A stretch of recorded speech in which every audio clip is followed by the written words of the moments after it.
Hey everybody, this is Ben, your gay fiber boy, and I'm here to talk to all the spinners about your different wool preps. And this is for everyone doing the Hot August Knits yarn crawl in Wyoming and northern Colorado.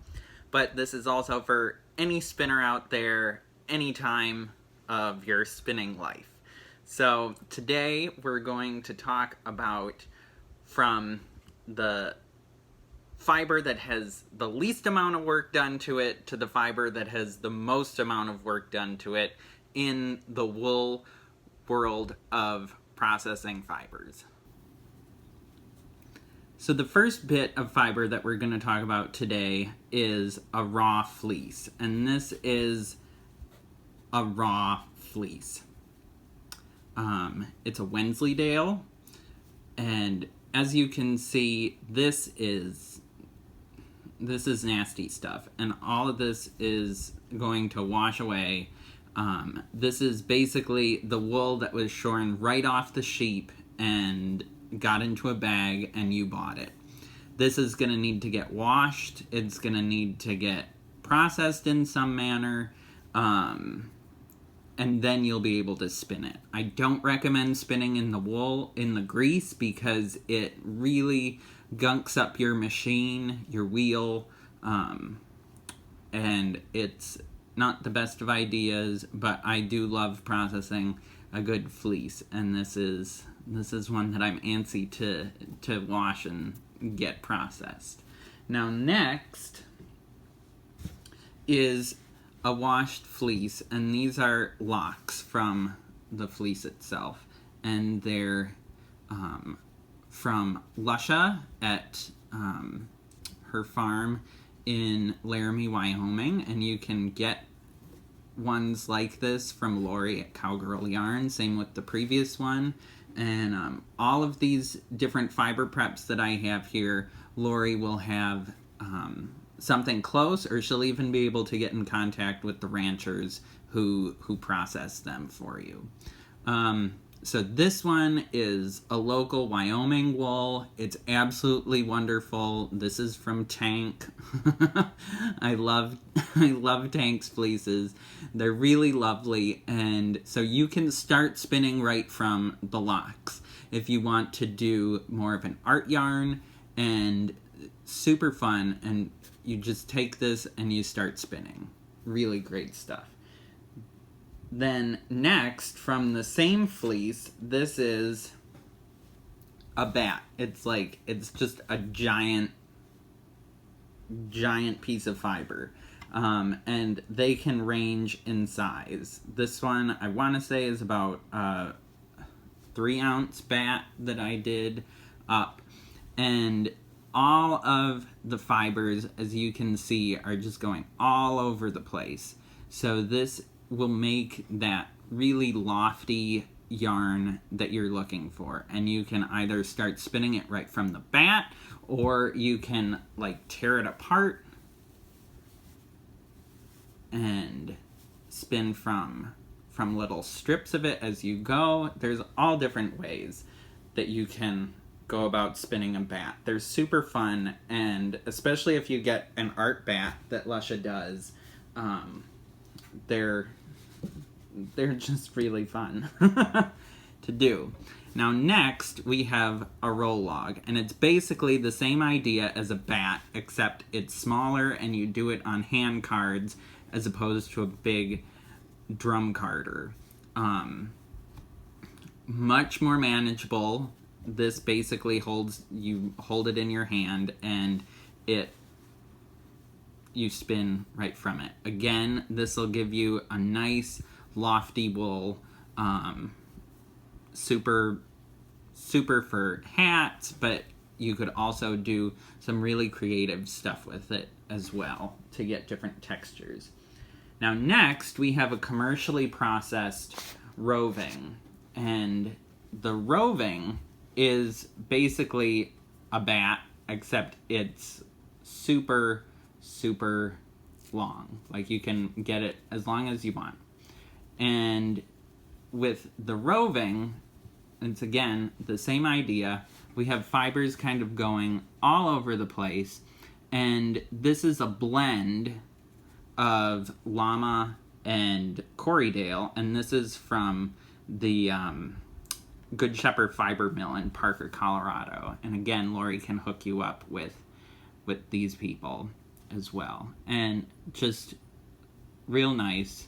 It's going to make a beautiful, heathery, mixed colored yarn between grays and browns. Real nice.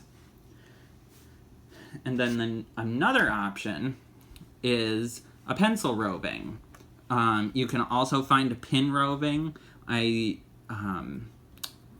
Zauberball and Skassel did one that was a real pencil or pin roving. And so this, same idea, we have fibers going all over the place, and we just spin from it. This is kind of the ideal fiber prep for that new spinner, because you're not going to have a whole lot of fiber and in your drafting zone to get mixed up with, and it'll make a really nice yarn. Now here we're having the fibers still going all over the place, but it's a little bit more in line with everything.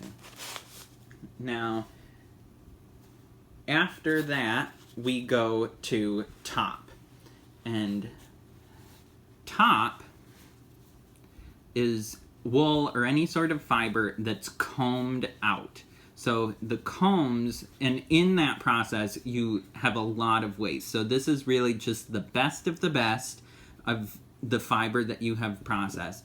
And it's, when you go to look at it, like, you can really divide it up into individual clumps. And if you look farther down, like, you can really see that there are divided pieces here. And if we pull on it a little bit, we have our fibers real nice, as opposed to our roving. And we'll look at these two together.